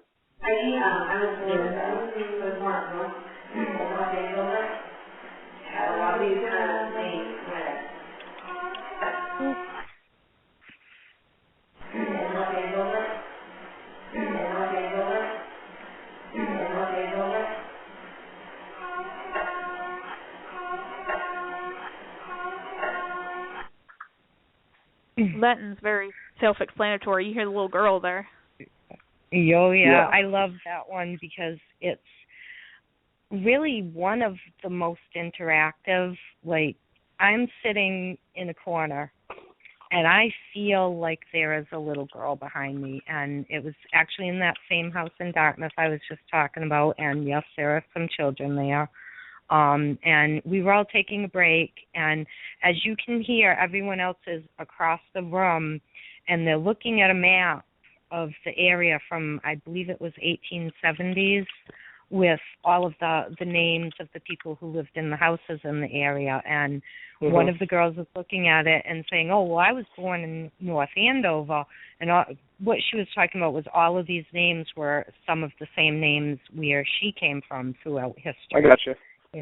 There are a lot of names that you just hear all the time. And as they're sitting there totally oblivious to me sitting in the corner saying, oh, crap, there's a ghost behind me, I ask it to say hello. And you hear it right away, hello. And then I say hello, Tara. And it can't even pronounce Tara correctly. It sounds like it's saying hello, Tiara, because she's little. Listen to how little that girl is. Well, I know. It sounded very like a very young girl. Yep, they kill me, those babies. It's sad when you think about it. No. Well, they should have crossed over. The thing is with the kids, too, you can't really trust them. You can't take them at face value because with the entities, the first thing they do is they try to act like an innocent little kid. It's one of the oldest tricks in the book. And then everyone feels sorry for them and invites them in. Yeah. And then the trouble starts. Ask my son they about that. They sound so cute. You're like, oh, they can't be they're harmless. Yeah. They're a little kid. What are they going to do? Yeah, okay. Yeah, well, you'll see what they can do. My son got in a little trouble that way. He swore up and down it was a little girl, and I kept telling it because he's got some skills, my boys. And well, don't trust what you can't see. At an age where, Mom doesn't know anything, and he did. He had a little trouble for a while after, interacting with this supposed little girl. That was no little girl. Well, you can't be too careful. Yeah. It's hard to trust what you can't see. That's my that's my theory. So where was this? Where was that EVP gotten from? Where was it taken from? It was that house in Dartmouth that I was talking about earlier. Oh, okay. I got you. They've got them all there, I'm telling you. And they're lucky because one thing that I have noticed, and I have been doing this a long time, guys, my original research started when I was 20 years old. And so you've been at this for a while. For almost 30 years now, so now everybody knows I'm an old lady. One thing that I've noticed is that a lot of times when you have multiple human spirits, especially spirits in turmoil, you'll get an entity. 9 times out of 10 when there's multiples like that. They seem to like. Maybe it's a sadness or, I know I was scared when I was dead, so, a lot of Do you think they feed off that? Do you think they feed off the sadness? I have a feeling that might be what it is that they're doing. They enjoy that. I know that when I was being attacked, I was petrified. I was terrified like you can't imagine, and that to me is what they want, what they need. I wish I could give you a better explanation, but that's my feeling on it. Until some of the experiences which you went through, nobody will really understand the attacks and stuff until they've gone through it themselves. I mean, even people who believe I in the paranormal won't understand what you went through until it happens to them. You know? No, well, I really wouldn't. That's why I'm here doing what I do. Mm-hmm. I don't want to see other people go through that. Yeah, you wish that on your worst enemy. It's not any fun. You know, people think, you know, that it's going to be fun to an extent, you know, because there are people who go out purposely looking for that kind of thing. And they think it's going to be great and fun, and, you know, it's not. No, definitely not. So, I got kicked and I come back on. I've been everywhere. I went into the bathroom and I come back and I got kicked off air. Jeez. I come back on air. So, yeah, God, man, I should be breathing really hard right now. You missed a life-altering conversation we had. We changed the world. Well, you know, That's what we're talking about. The great, you know, walk out what happens when you use the bathroom, you miss the best stuff. Well, the great thing is, Ryan, I can listen back.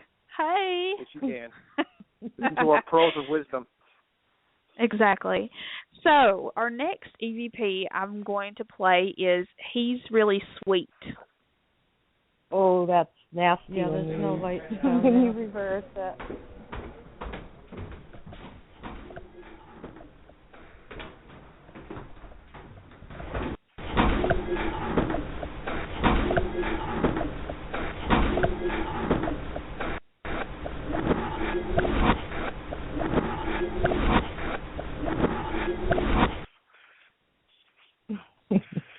And like I said, guys, you can hear these on our Facebook, and I promise you they come in much clearer. They do sound better on Facebook, but, you know, we'll do it with what we can. I tried to pick ones that you can hear without headphones, because those usually play a little bit better on, you know, the radio at least. So. Like Holly said, they come through great on our Facebook page. It's just hard with going through the studios and stuff. It's not the best sound system in the blog talk radio studio, so sometimes they don't come out as well as we would like them to. But we can tell something. We can tell there's something there. We just can't really hear what they're saying, you know. Yeah.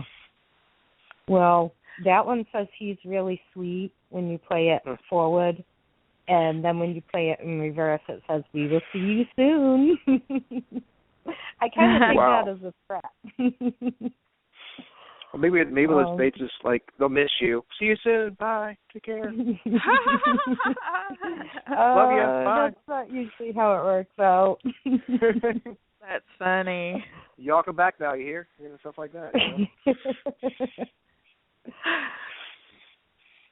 Oh, and for everybody listening, this is the one I've been looking forward to playing to you guys tonight. This one actually comes from the Lizzie Borden house. Ooh. So, yes, I'm excited about this one.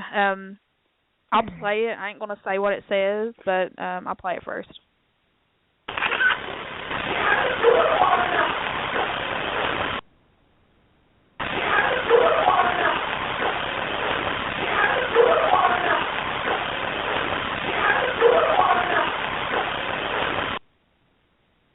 So what I'm hearing is I'm a good daughter. Good, I love Lizzie. Yeah, I heard that too.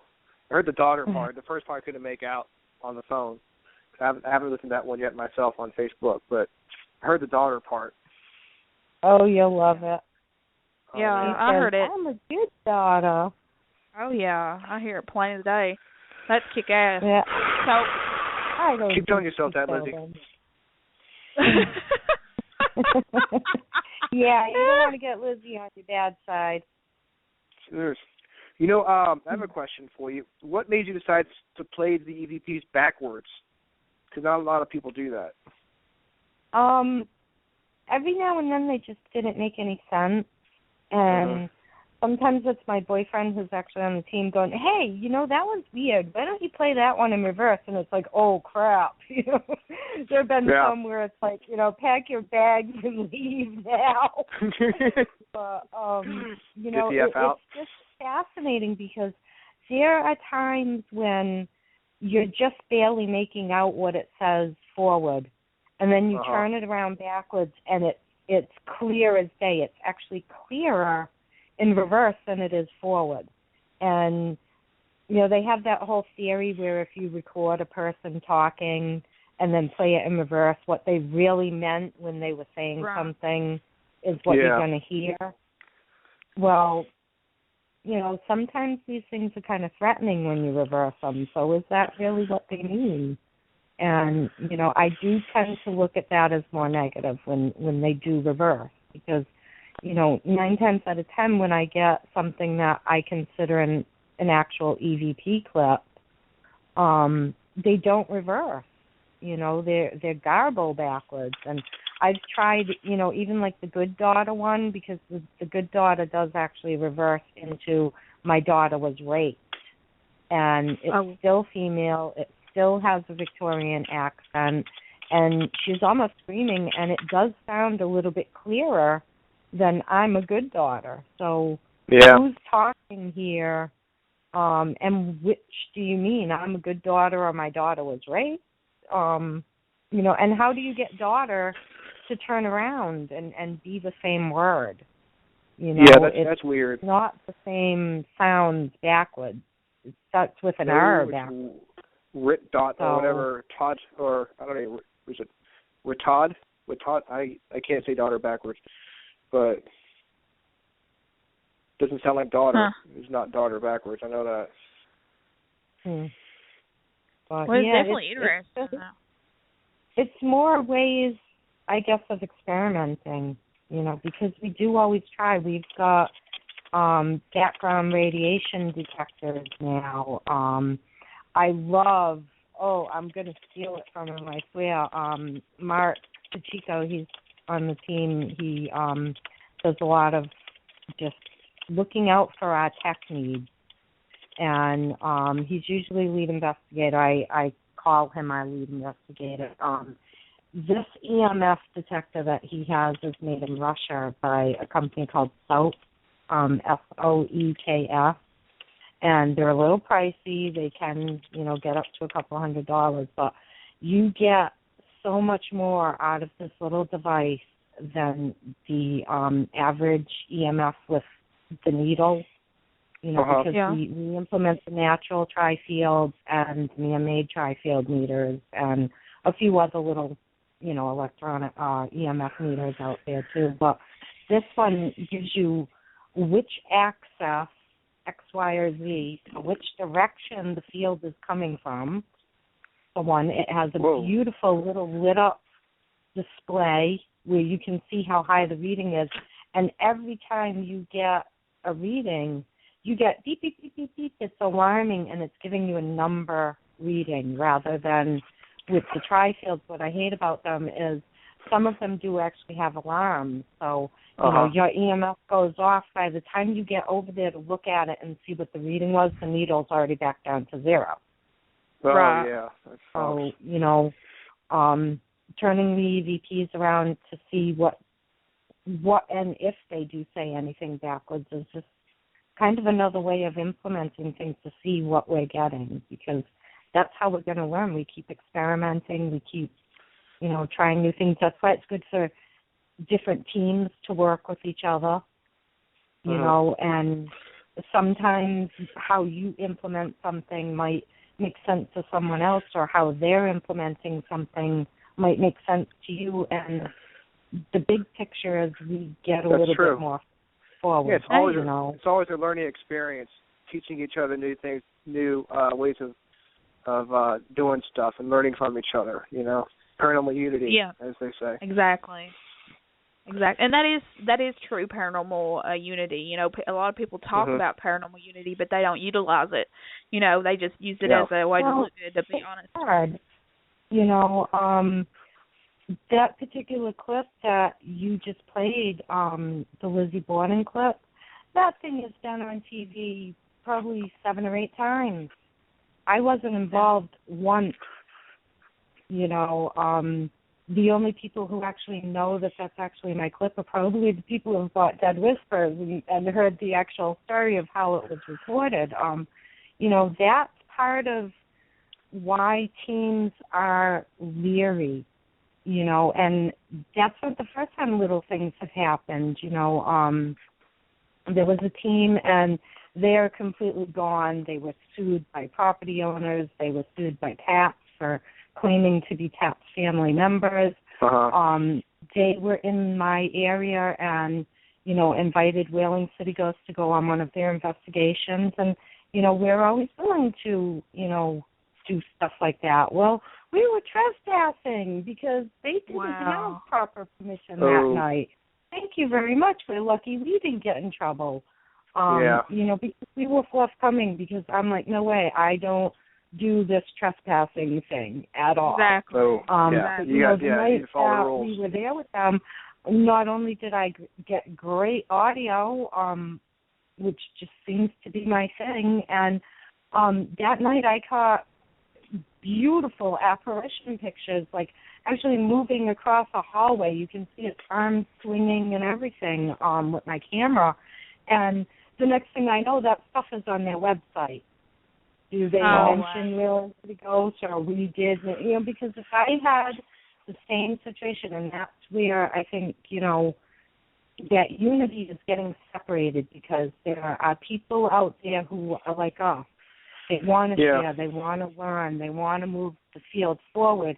And then there are other people who want to say, look what I did, and I on TV. Attention seekers, they're looking for celebrity fame. Because, you know, I had to steal someone's stuff and slap it on my website, but it doesn't matter. They got wherever they were trying to get to. You know what? You know, and that's where we all kind of have to draw a line. We're behind the ethical you can't be too careful. line, and you guys are on the other side of it. You know, if you want to steal or, you know, slander someone's name or whatever you want to do out there, you go for it, but you're not part of our party here, you know. That's exactly right. And you know what? That's right. I'm a firm believer in karma, and it's a big bitch, just saying. It'll kick you in the ass. Yeah, what comes around does come around, and it'll bite you in the butt if you don't watch out. Can you tell us about your book? You know, that's the hard part, but, you know, I try not to take these negative experiences as something that is going to hurt me. I'm going to continue to do what I do. I'm going to continue to hope that in sharing the work that we do and, you know, not doing these stupid moves that, you know, some of these other people are willing to do out there, that we're going to slowly improve the paranormal field. And the ones that aren't on the same page are just kind of going to get left behind. And karma's going to get them too, some of them. But, you know, it's tough field right now. Can you talk to us about your book you have coming out, or you have out, The Deadly Whispers? How that came about? Why'd you write it? That's a fun book. I'm actually thinking I have enough EVP to compile another book. Really? That's cool.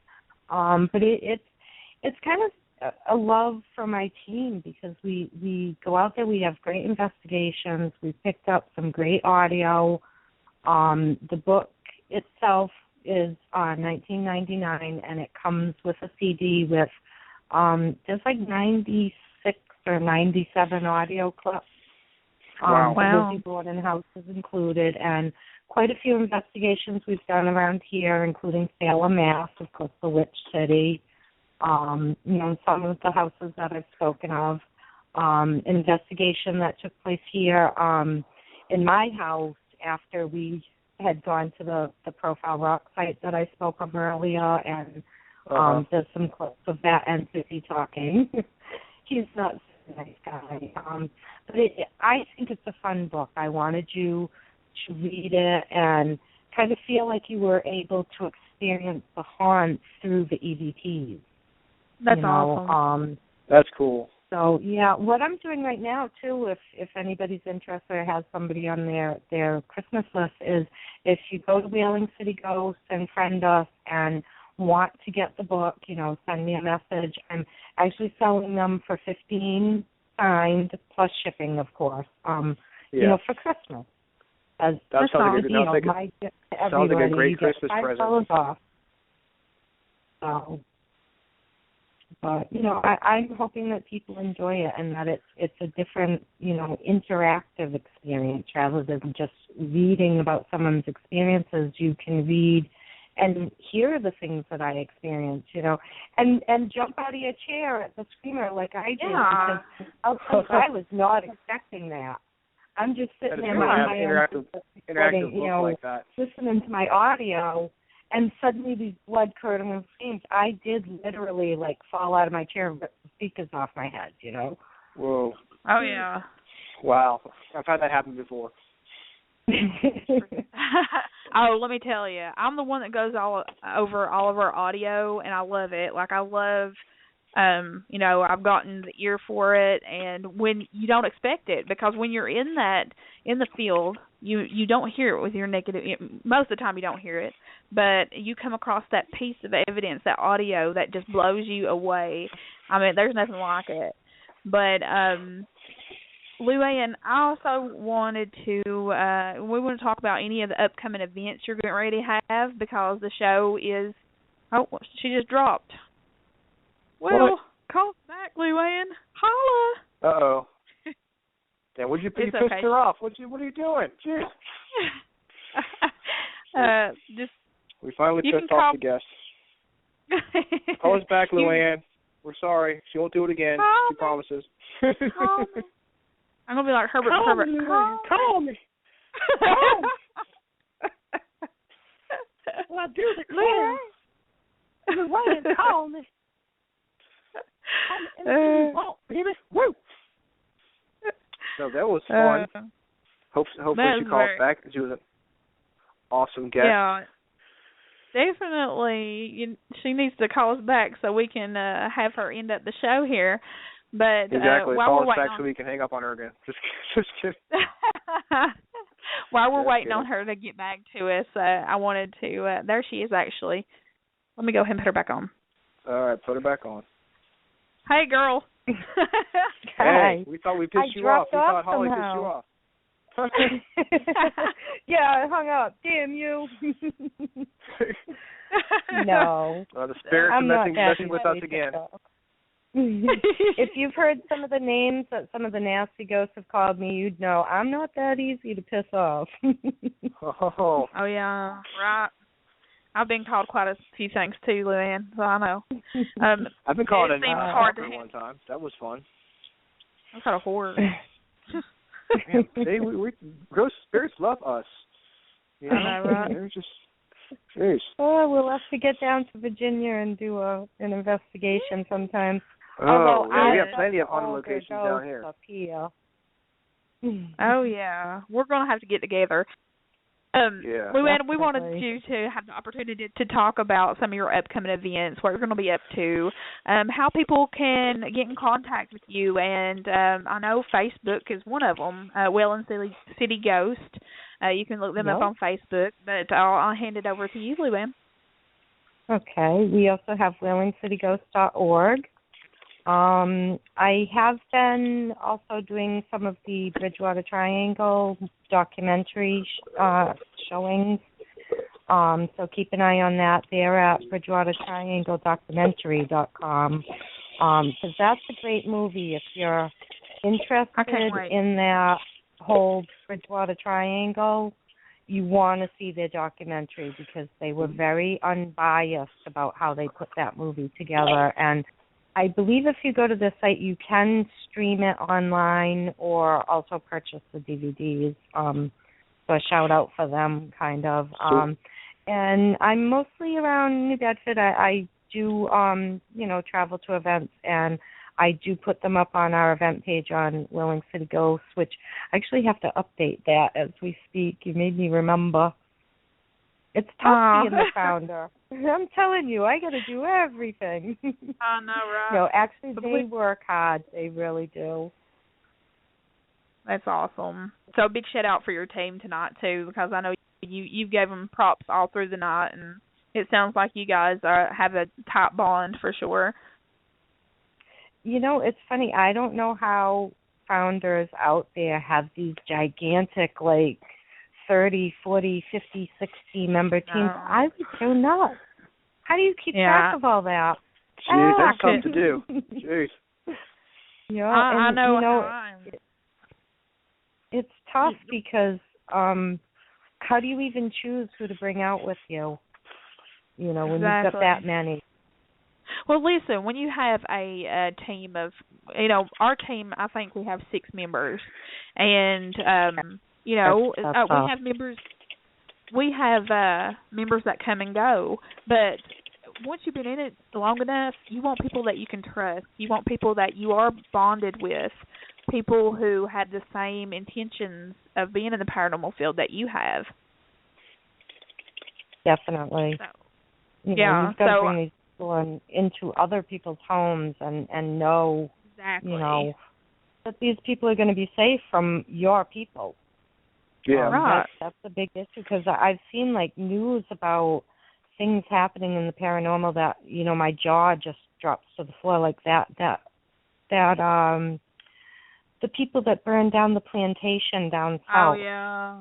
Yeah. In Louisiana. Horrible. I think we all slept what was our heads the on other that one that just had? Oh, the some paranormal investigation team going in and wiping the people out, stealing from them and stuff. You know, it's it's a tough field out there lately. Well, I mean, you know, the only thing that we have as a group is our reputation.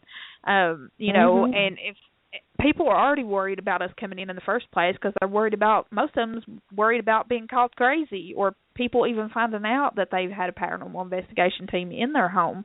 So we have to be very careful, not only for our own reputation, but for our clients as well.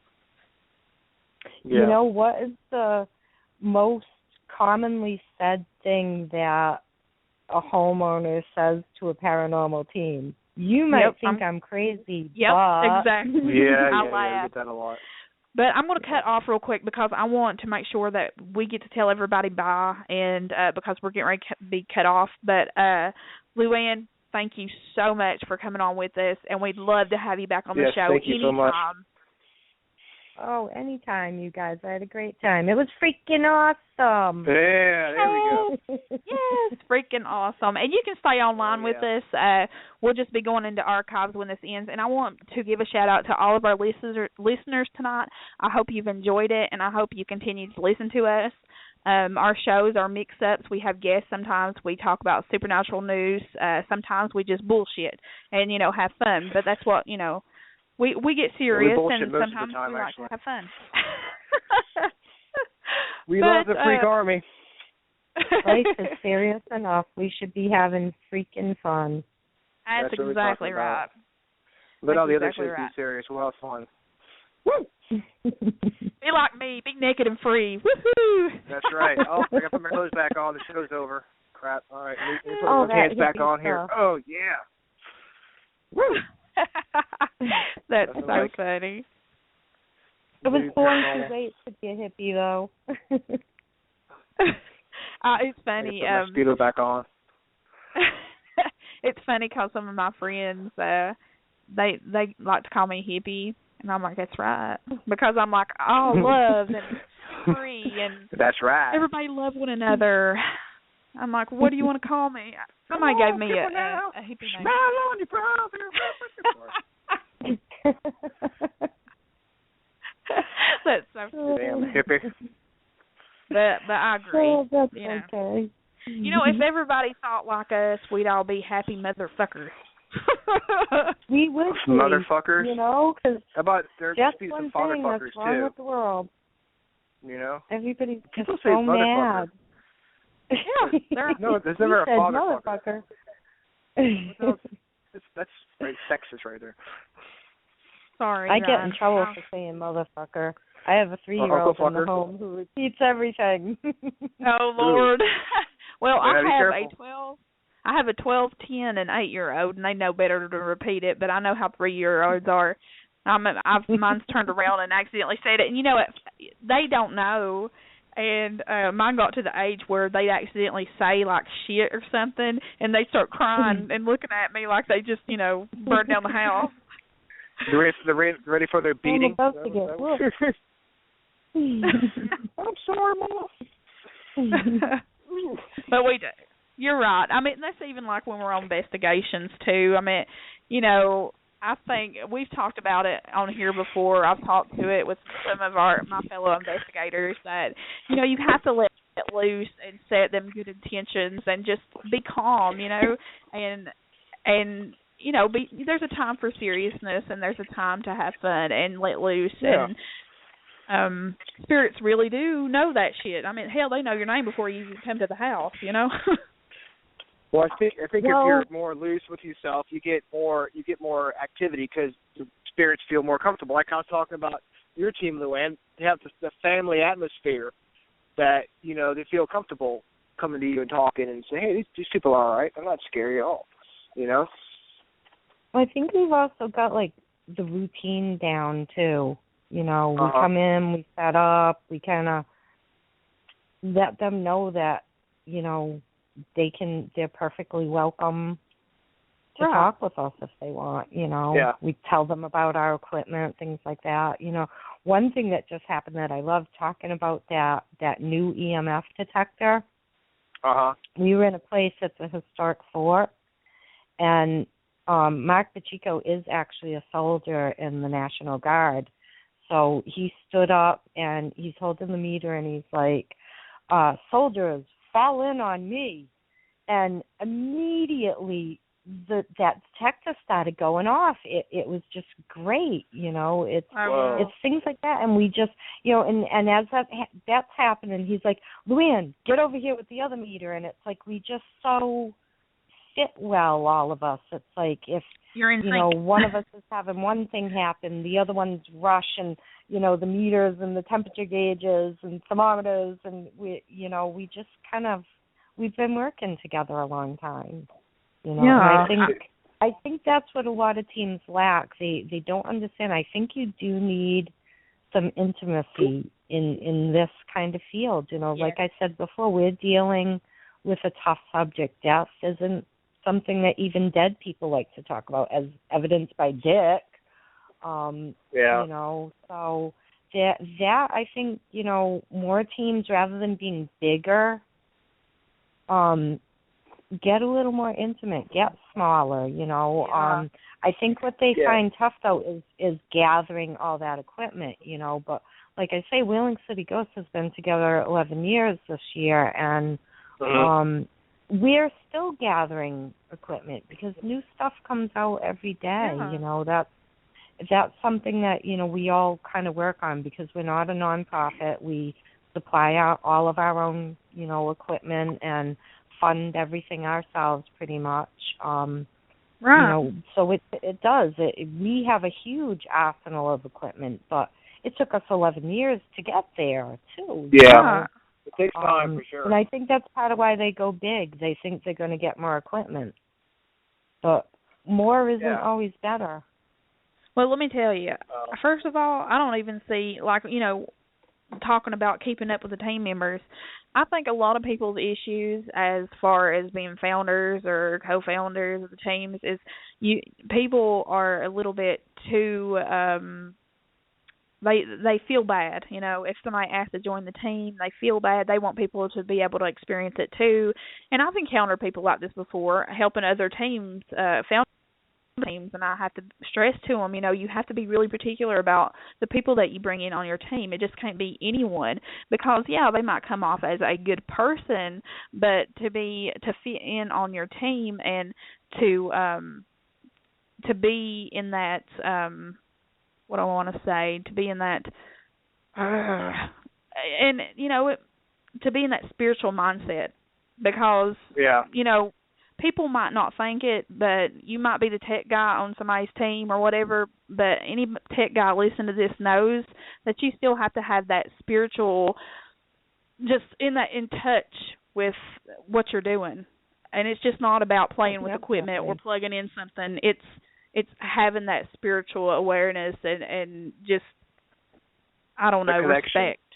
Yeah. And exactly. Just one bad member can ruin a whole team. Or, someone very negative. 9 times out of 10, we're walking into something that we don't know what it is. Could be a ghost, could be something more serious, And that one guy who, when he goes home has 666 written across his wall, and he sacrifices kittens in his backyard on a full moon, that could throw a little bit of a wrench in your chain. I mean, and it doesn't even have really to be scare that the bad. spirits Just away too. someone who's very down has, or a depressed person. I hate to pick on people who are depressed because, it can be a serious illness, but that's an opening. Oh yeah, and that can make your depression even worse if you go into a location like that and you're already depressed. Like you said, the spirits feed on that and make the person feel even worse than they did before they came into that location. Yeah. Well, and then they end up with an attachment and oppression, and end up committing suicide. And no one knows that it was because I think that happens more often than people realize. When a person gets a negative infestation, oppression is a huge part of the infestation. And oppression is like being crushed. It will bring you down. It will, and for some of these people who don't know what's happening, I've seen some pretty bad cases of oppression. And, it's sad, but the happy thing is once you clear the house out, their whole life turns around a lot of times. Well, and then you also have but people. Imagine having, someone like that on your team, and then you bring them into a place and that could bring the whole team down. That's something big for me, and I've even had to, and they get offended at me. I've been kind of like, and I don't like to be the bad guy or anything like that, and it's not me trying to be bad, but I've told them multiple times, before we've had team members, and I'm like, listen, you're having issues, I understand that, and it's not a good place for you to be at the moment in an investigation. They get offended, they get pissed off, but you know what, it's the truth. And not only that is, when you take a person like that, and this is just not, say, an investigator, but we've had clients who have this paranormal activity going on. Well, the main reason that this activity is happening is because this person is depressed. This person has issues. Yeah. So whatever's there is feeding off that, right? So it's making it worse. And what these people don't understand is, yes, we can come in and help you. We really can. We can try to, prove the existence of what's there and the steps that you can take to make it better. But number one, you have to want to help yourself before we can help you. Because if you're not willing to help yourself, then if we come in and help you, guess what happens? And you're not helping yourself, it's not going to go away. I mean, it's going to come back. That's very true. There are cases and I've had many with certain people that cannot defend themselves, such as, say a mentally disabled person. Yeah. They cannot, and I actually have had a case of that where there was an attachment to a woman in the home who, yes, she looks like an adult, but she's basically a child because she had a brain injury at a very early age. And this thing was all over that girl, and it was because it could get anger out of her. Yeah. It would move her things and touch her stuff. And in one of the recordings that the homeowners did, you can hear the thing in the background because why are you touching my things? Stop touching. And you can hear how upset she is that they're touching it. And they're probably like, we're making her angry. Right. That's bad. Yeah. Well, I mean, look at it. There are cases where a person just can't defend themselves, but that is really the first step. A lot of times when there's a negative infestation, there are other issues going on that help it to grow. Exactly. Unhappy in your job, you've got a bad relationship, there's substance issues. These are all things that can, I look back on my childhood and I can't tell you why I got an infestation. I was just a little kid when that started, but, did one of my sisters play with a Ouija board? Did somebody close by practice witchcraft? My mother had a mental illness. Could that have attracted it? And then it, you don't know. There's many factors, but usually in order to get rid of something, there are big changes. you know, and I made big changes, which were mostly spiritual, before I took on that entity. And I'm going to tell you something. I told it to go, and it never came back. And it you got to take control. Yeah, that's good. You know, show who's boss. Exactly. Becoming stronger and, you know, understanding myself better was part of the process of freeing myself. You know, exactly. And give it the fear to feed off I'm of. out there in the paranormal field, and I do take things home sometimes. But I deal with that's it. That's going to happen sometimes. They're just human. Sometimes I have to, you know, do an all-out blessing, but either way, it does take action. Yeah, for sure. Do you practice shielding? I do. Okay. I was just wondering because I periodically cleanse and bless my home. I do try to shield, but I'm pretty much sure that I'm blown open.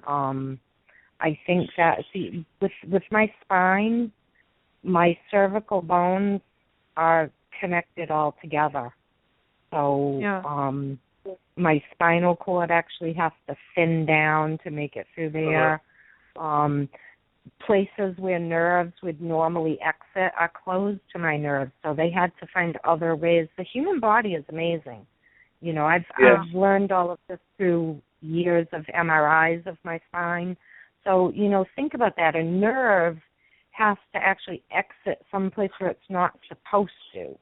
But it's doing its job, but every now and then it's getting ground upon by bone. It's being stimulated. It's sending out a signal. I bet you if you could take pictures of my aura throughout a day, that I'm going to go through different levels of brightness. You know, right now I'm not twinging too many nerves, so I'm not too bad. The ghosts can kind of see me. But, today I had a big day. I'm twinging a whole bunch of nerves. I'm brighter than, you know, the sun on a sunny day right now. So, you know, I don't think that I can ever completely close down, so I prefer to just deal with it. And I'm a great guinea pig. There's always stuff happening around me for, you know, for me to actually capture something, you know. Yeah. Exactly. Yeah, for sure. But I think we're going to end the show, Ryan. Does that sound good to you? I think so, because I'm having a freaking awesome good time, but I guess me too. all good things must come to an end. We'll have to do it again. Oh yeah, for sure. For sure. I'll record some more freaking awesome EVP just for you guys so I can come back. Hell yeah. Hell yeah. Please, want to definitely have it back on sometime next year. That'd be great. Yeah. Awesome. And maybe I'll have another book for you. Oh, yeah. That'd be nice. Yeah. And we also wanted to have a fiction hopefully by then too. That's actually what I really want to do is fiction. So be looking for No Mercy. That's going to be out there someday by me. Oh, that's awesome. You can, Ryan will, once we end this session, it'll be up for everybody to listen back to it. And we also put these on our YouTube, so there will be endless access to them. So to anybody listening or to you, Luann, which you want to share and let people listen back, you can do that. Here, anytime you want. Excellent. Yeah, we've got some awesome YouTube videos. If anybody wants to look for Whaling City Ghosts Present, and we're getting better as we go along. The shows are just really rolling now. So, but definitely watch the Halloween one. I think that was kind of cute. And the tech show is great if you want to learn more about the equipment we're using and how it works. We have a great show on that. Oh, that's awesome. Wow. All right. Cool. Well. And I didn't want to mention that don't forget to watch the Black Mountain Paranormal Society's video on YouTube about the Wise Inn. Another plug for you there. I work my ass off on that. We'll have to see that. Yeah, I'm glad I don't have to do the videography too. The audio is enough for me. Sue does the video, so. Oh yeah, she worked hard on that. I just let her do that because. Yeah. Well, I hope you have a good night, Luann, and Ryan. I'll see you guys on Facebook, and I've had a blast tonight. I'll talk to too. you later, Holly. Thanks Have a for good having night. me. You guys, Luann, you take care of yourself. Try to stay warm up there in Massachusetts. Oh, I wish it would get warm again. I'm a summer kind of girl. Yeah, you gotta wait. I have blizzards probably in my near future. Oh my goodness. All right. Well, you guys Yeah, you kids have take a good care. night, guys. All right. All right. Bye. Bye. Good night.